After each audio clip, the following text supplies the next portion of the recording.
عبدالرحمن غنیف خواننده مکتب رقم 4 شهر خوجند میباشد. او 4 سال میشود که در تئاتر دولتی موسیقی تماشابینی جوان به نام عادلجان نظرов کار میکند. در مدت 4 سال فعالیت در زیاده از 8 نمایشنامه اشتراک کرده است. نمایشنامه‌ای که او امروز اشتراک میکند دوست حقیقی نام دارد و عبدالرحمن در نقش مرکزی هنرنمایی میکند. من در این نمایشنامه نقش مشرب اجرا میکنم. من در این تئاتر 7-8 تا نمایشنامه اجرا کردم.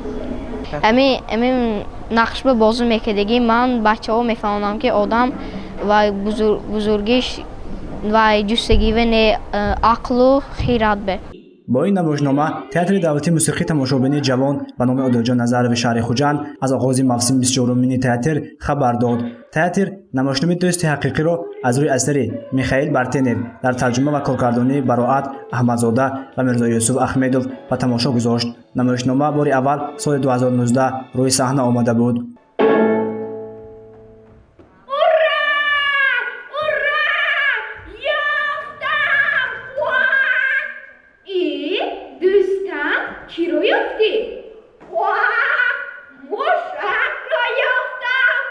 نمایشنامه دوستی حقیقی از روی پیسه میخائیل بارتنیو یاشیتای دپیتی یا اینکه خرابری تروس گرفته شده کارکرد کرده شده است و نامش را دوستی حقیقی گذاشتیم. مقصد از به صحنه گذاشتن این نمایشنامه در آن است که ما میخواهیم که دوستی حقیقی، رفاقت، مهربانی در بین جوانان، نورسان و کودکان باز هم تلقین کرده شود و آنها با همدیگر دوست باشند. در این نمایشنامه 6 نفر نقش های اساسی را میبازند و 3 نفری میباشند که گربچه ها میباشند. عمومی 9 نفر اشتراک میکنند. نمایشنامه در طول 1-1.5 ماه آماده شده پیشکش تماشابینان گردیده است. نمایشنامه دوست حقیقی مدت 2 سال در شهرهای خوجند و بوستان نمایش داده شد.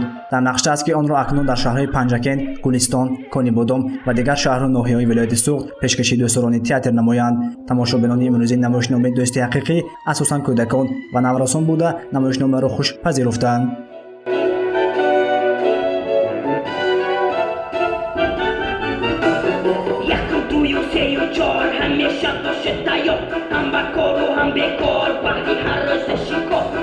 نمایشنامه موسیقی بوده فراگیر حیات و فعالیت روزمره کودکان و نورسان میباشد. غایه آن بلند برداشتن ذوق زیباپرستی، ترغیب دوستی و رفاقت، انسان پروری و تربیت اخلاقی آنها میباشد. گزارش نسیم جان ابویف و نسیم جان رحیمov برای برنامه اطلاعاتی خبر